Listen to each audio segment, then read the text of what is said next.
elections.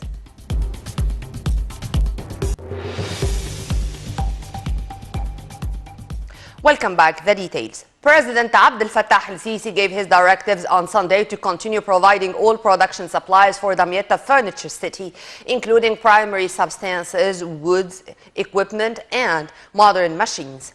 This came during the President's meeting with Prime Minister Dr. Mustafa Madbouli, the Ministers of Local Development, Trade and Industry Niveen Gama, as well as Damietta Governor Manal Awad Mikhail, Head of the Armed Forces Engineering Authority General Ihab al-Far, and Presidential Assistant for National and Strategic Projects Sharif Ismail.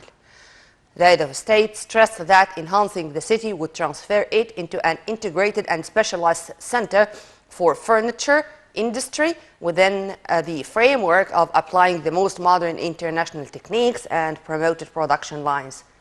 The President instructed that the city meets local needs and opens new horizons of furniture exportation to the Arab and African regions, which in turn would consolidate investment opportunities for the city and foster the whole industry in Damietta and offer direct and indirect work opportunities for the governorate's sons.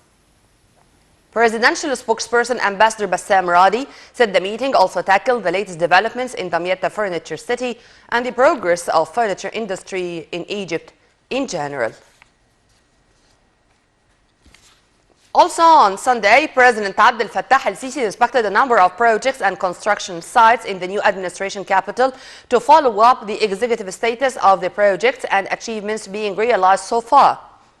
Presidential spokesperson Ambassador Bassam Radi said the President inspected during his tour the Banks District, the Egypt's Islamic Cultural Center, in addition to a number of sectors and housing units, plus the Government District that includes headquarters of governmental authorities such as the Cabinet, the Parliament, the Senate Council, among others.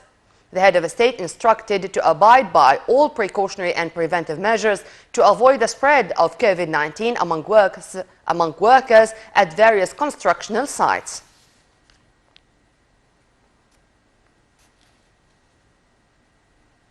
Prime Minister Dr. Mustafa Madbouli addressed the House of Representatives on Sunday, during which he asserted that the decision to extend the state of emergency for another 3 months aims to fighting terrorism as the country faces a critical phase.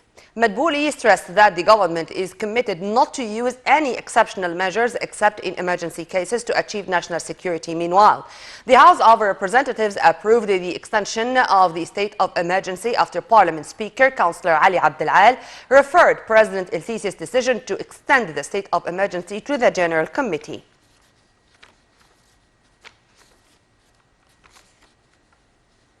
In an international press conference, the head of the National Election Authority, Councillor Lashin Ibrahim, announced the results of the first phase of parliamentary elections. Councillor Ibrahim announced the names of winners in the first round as well as candidates who will go for a runoff. During the press conference, the councillor said the first round of the first phase was held at the highest levels of transparency. According to him, few complaints were reported and solved instantly, and that the turnout in the first round of the first phase was 28%. Ibrahim said 9 million Egyptian people voted in the first round of the first phase.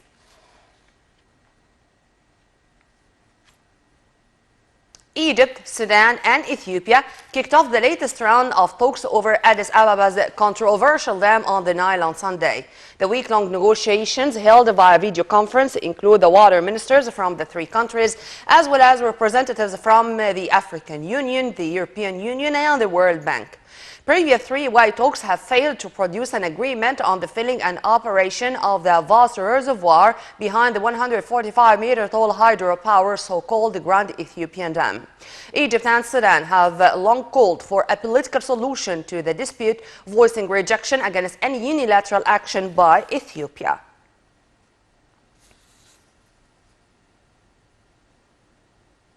American President Donald Trump visits 5 swing states on Sunday in a punishing finale to a frantic weekend sprint against challenger Joe Biden.